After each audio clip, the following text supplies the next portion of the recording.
Hi everyone, কেমন আছেন সবাই? আমি তিশা হায়দ্রাবাদ থেকে, আর আপনাদের সকলকে স্বাগত জানাই দ্য লিভিং রুট ব্লগস এর একটা নতুন ভিডিওতে।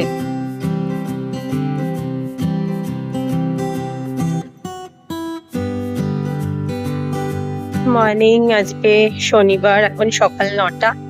আমি, বাবা, মা, সুপ্রতিম একটু বেরিয়ে পড়েছি। বেশ দেরি করেই বেরিয়েছি। আমরা আজকে যাচ্ছি একটু তিপেশ্বর। এমনিতে তিপেশ্বর গেলে তো সকাল সকাল বেরিয়ে পড়ি, কিন্তু আজকে একটু দেরিতেই বেরোলাম, কারণ সকালে উঠতে একটু অসুবিধা হতো সুপ্রতিমের তো রাতে অফিস থাকে 12টা অবধি। ও এসছে, আসার পর তারপরে ঘুমিয়ে টুমিয়ে এই 8টা নাগাদ বেরিয়েছি। তো চলুন, এখন একটা ব্রেকফাস্টের ব্রেক নিয়ে নিয়েছি। আগে ব্রেকফাস্ট করে নিই, তারপরে আবার যাব। এটা হলো জিও রিফ্রেশ। এখন হাইওয়ের ধারে যে জিওর পেট্রোল পাম্পগুলো থাকে তার পাশে এগুলো খুলছে। আমরা প্রত্যেকবারই হায়দ্রাবাদ থেকে অনেক ভোরে বেরোই, তাই জন্য এগুলো আর খেয়াল করা হয় না। যাই হোক, এখানে খাবার ছাড়াও ওয়াশরুম ফেসিলিটিটাও বেশ ভালো শুনেছি। আর দেখুন, ভিতরটা খুব সুন্দর করে সাজানো আর ভীষণ পরিষ্কার। আমাদের ব্রেকফাস্ট এসে গেছে। আমার হলো পনির দোসা, মার হলো প্লেন দোসা, বাবারও প্লেন দোসা, আর সুপ্রতিমের পুরি, ফুলকো লুচি।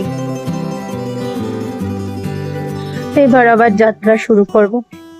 এইখানে আমরা খাওয়া দাওয়া করলাম মানোহা। এটা জিওর, অ্যাকচুয়ালি জিওর ওপাশে একটা পেট্রোল পাম্প আছে, আর তার সাথেই জিও রিফ্রেশ। তো চলুন সবাই রেডি, এবার আবার যাত্রা শুরু করি। তিপেশ্বরের জন্য কোনোদিন এত দেরিতে বেরোয়নি, প্রথমবার এত দেরিতে বেরোলাম।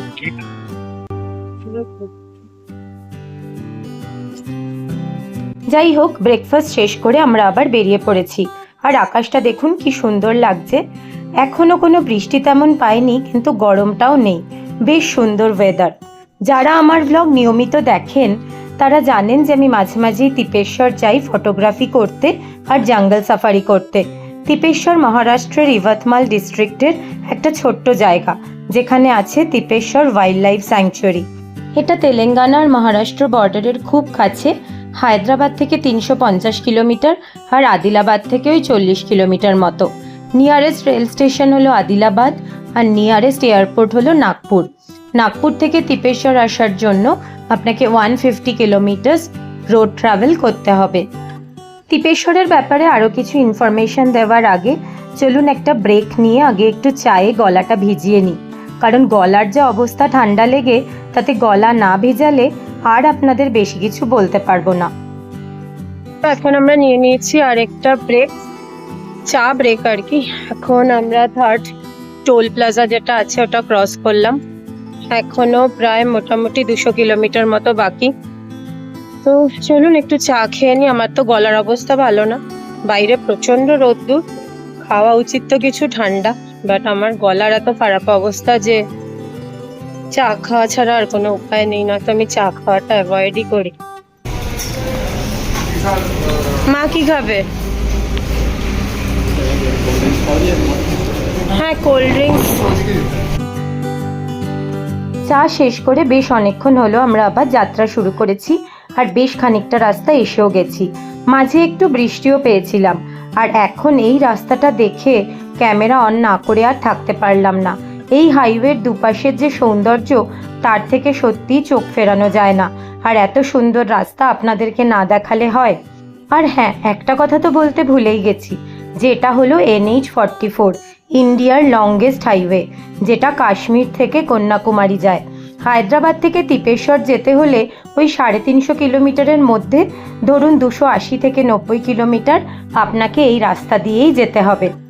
আমার আগের তিপেশ্বরের ভিডিওগুলোতে আমি তিপেশ্বরের ব্যাপারে অনেক ইনফরমেশনই দিয়েছিলাম, বাট সেগুলো একে তো ছিল হিন্দিতে, আর তাছাড়া নতুন ভিউয়ার্সদের কথা ভেবে একটু একটু এই ভিডিওতেও আমি তিপেশ্বরের ব্যাপারে ইনফরমেশন দেব। যারা আমার নিয়মিত দর্শক তাদের একটু রিপিটেড বোরিং লাগলেও লাগতে পারে। যে জায়গাটা রিপিটেড বা বোরিং লাগবে সেই জায়গাটা অবশ্যই স্কিপ করে যেতে পারেন, কিন্তু এখন স্কিপ করবেন না, তাহলে এই রাস্তার সৌন্দর্যটাও স্কিপ হয়ে যাবে। তো চলুন এখন একসাথে কিছুক্ষণ রাস্তার সৌন্দর্য উপভোগ করি। আর তারপরে তিপেশ্বরের কাছাকাছি পৌঁছে আবার আপনাদের সাথে দেখা হচ্ছে।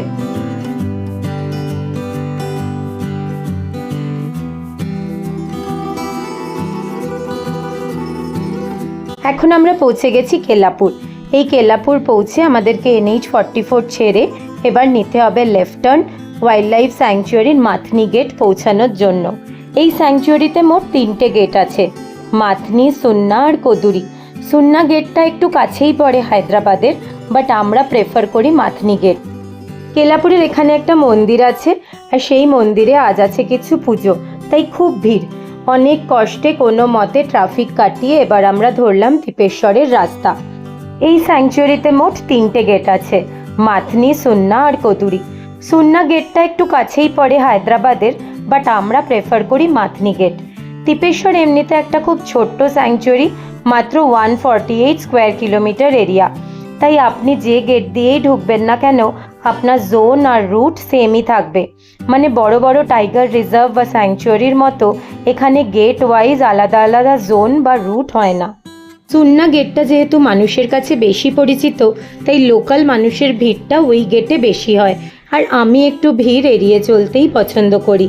আর আমার বেশিরভাগ টাইগার সাইটিং সবসময়ই হয়েছে মাথনি গেটের কাছে, তাই আমার পার্সোনাল এক্সপিরিয়েন্স থেকে আমার ফেভারিট হলো মাথনি গেট। যাই হোক, আপনাদের সাথে কথা বলতে বলতে আমরা অলরেডি রিসর্টের কাছে পৌঁছে গেছি। আমাদের এবার যে থাকার ঠিকানা সেটা হলো মায়া ফার্মস্টে। এবার মানে আমি প্রতিবার এখানেই থাকি। এটা ভীষণ সুন্দর একটা ছোট্ট রিসর্ট, যেখানে থাকতে দারুণ লাগে, কারণ বড্ড বেশি প্রকৃতির কাছাকাছি অনুভব করা যায়। তো চলুন এবার রিসর্টে পৌঁছই। রিসর্টে পৌঁছেই ফ্রেশ হয়ে প্রথমে করব লাঞ্চ, কারণ জানেন এখন প্রায় 3টে বেজে গেছে আর সবার সত্যি প্রচণ্ড খিদে পেয়েছে। এই রিসর্টের একটা ডিটেল ট্যুর আমার আগের একটা ভিডিওতে আছে, সেই ভিডিওর লিঙ্কটা আমি ডেসক্রিপশন বক্সে শেয়ার করে দেবো, সেখান থেকে দেখতে চাইলে দেখে নিতে পারেন। কারণ এবার আর আমি এই রিসর্টের ডিটেল ট্যুর দেব না, দিলে ভিডিওটা বড্ড বেশি লম্বা হয়ে যাবে।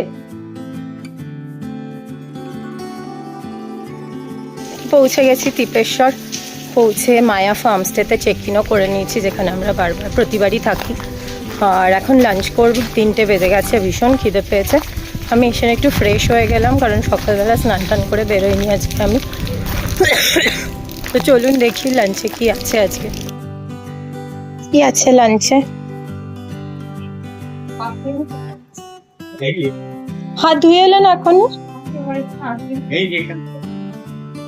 ডাল,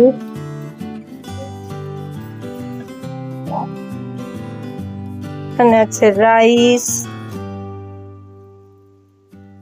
আছে সবজি,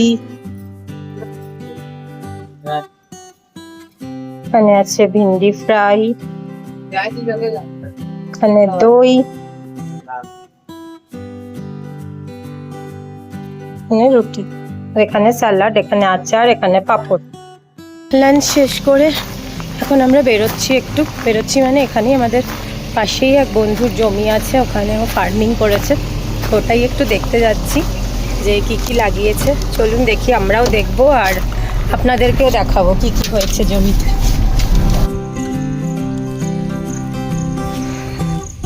তো আমরা এখন চলে এসেছি সেই ফার্মে। দারুণ লাগছে চারিদিকে, একদম সবুজ। এখানে বরবটি, বেগুন, তারপর পালং শাক এইসব লাগিয়েছে। আমি বেশ একা একা ঘুরে বেড়াচ্ছি, আর এখানে খুব সুন্দর ফুল হয়েছে, দেখতে এলাম আমি, দূর থেকে দেখলাম, তাই জন্য ভাবলাম একটু দেখাই আপনাদেরকেও। কি সুন্দর ফুল হয়েছে এখানে। এখানে হয়েছে, দারুণ লাগছে দেখতে। চলুন এবার ওদিকে যাব, ওদিকে গিয়ে আপনাদেরকে দেখাচ্ছি। ওদিকে তরমুজ হয়েছে, তারপরে ওদিকে কি বলে, তুরাই মানে বাংলায় হলো গিয়ে চিচিঙ্গা হয়েছে, সেগুলোও দেখাচ্ছি। ये क्या है? खरबूज। अच्छा हाँ, ये तो बहुत बड़ा अच्छा, यहाँ पे हुआ तरबूज। अच्छा, एक इधर एक उधर एक है, यहाँ पे एक है। अरे हाँ बहुत सारा हुआ। बहुत लगाया था ना मैंने। ये देखिए यहाँ पे अंदर है। ये सबसे बड़ा हो गया। हाँ, वो पहले लगा था ना। पहले लगा था। लंबा होता ना ये। हाँ, लंबा होता, अच्छा लंबा होता। এখন সময় সন্ধ্যা 7টা আর আমি ফার্ম থেকে ঘুরে এসে একটু রেস্ট নিচ্ছিলাম। আর এখন দেখুন আকাশটা কি সুন্দর লাগছে, তার মধ্যে একটা তারাও ফুটেছে আকাশে, একটাই তারা। তো আকাশটা ভীষণ সুন্দর লাগছে। এদিকটা আসলে পশ্চিম দিক, সূর্য অস্ত গেছে তো দারুণ লাগছে। আর আকাশে একটু একটু কালো মেঘ আছে, এদিকে তো ভালোই মেঘ আছে। আর আমি একটু ঘুরে বেড়াচ্ছি, বাবা মা ওখানে বারান্দায় বসে আছে। আর এখানে আমরা ওদেরকে বলেছি একটু চা পাকোড়া দিতে আমাদের বিকেলে। তো বাস এখন চা খাবো। আর কাল সকালে সাফারিও বুক আছে, তো দেখি কাল সকালে সাফারিতে কি পাওয়া যায়। আশা তো কিছু করছি না, আর তারোবাতে এত ভালো সাইটিং পাওয়ার পর যেটাই আশা করি না কেন সেটা হয়তো তারোবাকে ছাপিয়ে যেতে পারবে না। তো যাই হোক, বা ছাপিয়ে যেতেও পারে, বলা যায় না, সেটা তো কালকে সকালের ব্যাপার। বাট তারোবাতেও কিছু এক্সপেক্ট করে যাইনি, বাট অনেক কিছু পেয়েছি। তিপেশ্বরেও কিছু এক্সপেক্ট করে আসিনি, তো দেখি কি পাওয়া যায়। আর চলুন এখন চা খেয়ে নিই, আর তারপরে আপনাদের সাথে দেখা হচ্ছে চা খেতে খেতে। বিকেলের পরে তো আর আমি চায়ের সময় কোনো ভিডিও করিনি, কারণ শরীরটা এত কাশি হচ্ছিল যে আর করা হয়নি। এখন এসছি ডিনার করতে, দেখি আজকে ডিনারে কি আছে।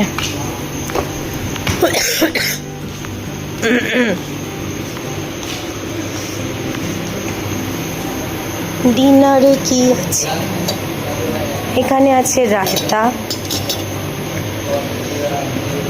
এখানে আছে কি একটা ঝোল,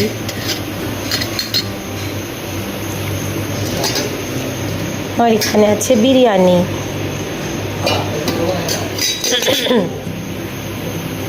আর এখানে মা বিরিয়ানি খাবে না, তাই অমলেট। তো ডিনার করে চলে এসেছি, বাট এখন আমরা যাচ্ছি একটু বাইরে, বাস একটু বাইরে অন্ধকারে জঙ্গলের ফিল নিতে। যে রাস্তা দিয়ে এসেছিলাম ওই রাস্তা দিয়ে একটু ঘুরে চলে আসবো। তো চলুন যাওয়া যাক। চিনতে পারছেন এই রাস্তাটা? যে রাস্তাটা ধরে দুপুরবেলা এসে রিসর্টে ঢুকলাম সেই রাস্তাটাই কিন্তু। ওই দেখুন দূরে গ্রামের একটু আধটু আলো দেখা যাচ্ছে। এখন রাত 9টাও বাজেনি, বাট তাতেই দেখুন কিরম গা ছমছম করছে। আমরাই আগে একটা ছোট্ট টাউন আছে পাড়োয়া, ওই অবধি যাব, কারণ একটা ছোট কাজও আছে, আর তার সাথে রাতের জঙ্গলের একটু ফিলও পাওয়া যাবে। এই রাস্তার একদিকে হলো ক্ষেত আর একদিকে হলো জঙ্গল। রাতের দিকে অনেক প্রাণী এই রাস্তা ক্রস করে একদিক থেকে আরেক দিকে যায়, তাই আমরা খুব আস্তে আস্তে গাড়ি চালিয়ে যাচ্ছি। যদিও এই মেন রোড দিয়ে গাড়ি চালিয়ে যেতে কোনো বাধা নেই, তবুও একটু খেয়াল রেখে চলা আর কি। কেন এই রাস্তা দিয়ে আস্তে আস্তে যাওয়া উচিত তার প্রমাণটাও বেশ হাতে না হাতে পেয়ে গেলাম। এই দেখুন একটা ইন্ডিয়ান জ্যাকেল রোড ক্রস করে কিরম অন্ধকারে মিলিয়ে গেল। পাড়োয়াতে কাজ শেষ করে এবার আমরা ফেরার পথ ধরেছি, আর এখনও আমরা খুব আস্তে আস্তেই যাচ্ছি, কারণ আসার সময় ওই ইন্ডিয়ান জ্যাকেলটাকে রোড ক্রস করতে দেখার পর থেকে আমরা সবাই আলোচনা করছি যে এই রাস্তা দিয়ে যে স্পিডে গাড়ি বা ট্রাক যায় তাতে যে কোনো সময় যে কোনো বন্যপ্রাণীর রোড ক্রস করতে গিয়ে অ্যাক্সিডেন্ট হয়ে যেতে পারে। রাস্তার দুপাশে স্পিড লিমিট লেখা থাকলেও বেশিরভাগ মানুষই সেটা মেনে চলেন না, কিন্তু কি আর করা যাবে, মেন রোড দিয়ে চলতে তো আর কোনো বাধা নেই, সে দিনে হোক বা রাতে। শুধু জঙ্গলের মধ্যে ঢোকা যায় না, কারণ ফরেস্ট ডিপার্টমেন্টের পারমিশন ছাড়া আপনি দিনে বা রাতে কখনোই জঙ্গলে ঢুকতে পারেন না। আর তাছাড়া জঙ্গলে ঢোকার পারমিশন শুধু ওখানেই পাওয়া যায় যেটা ট্যুরিজম এরিয়ার আন্ডারে থাকে, বাকি জঙ্গল সাধারণ মানুষের জন্য নয়। আর দেখুন ফেরার পথে আমরা দেখতে পেলাম ছোট্ট দুটো স্পটেড আউলেটকে। তারা কি সুন্দর একজন আরেকজনের সাথে গা লাগিয়ে গাছের উপর চুপটি করে বসে আছে। এদের দুজনকে বেশি ডিস্টার্ব না করে এবার আমরা ধরলাম রিসর্টে ফেরার পথ। আর রিসর্টে ফিরতে ফিরতেই এই ভ্লগটাকেও এখানেই শেষ করছি। আর আপনাদের যদি আমার এই ভ্লগগুলো ভালো লেগে থাকে তাহলে লাইক, শেয়ার, কমেন্ট, সাবস্ক্রাইব অবশ্যই করবেন। দেখা হচ্ছে তিপেশ্বরের দ্বিতীয় পর্বে। Till then stay blessed and happy.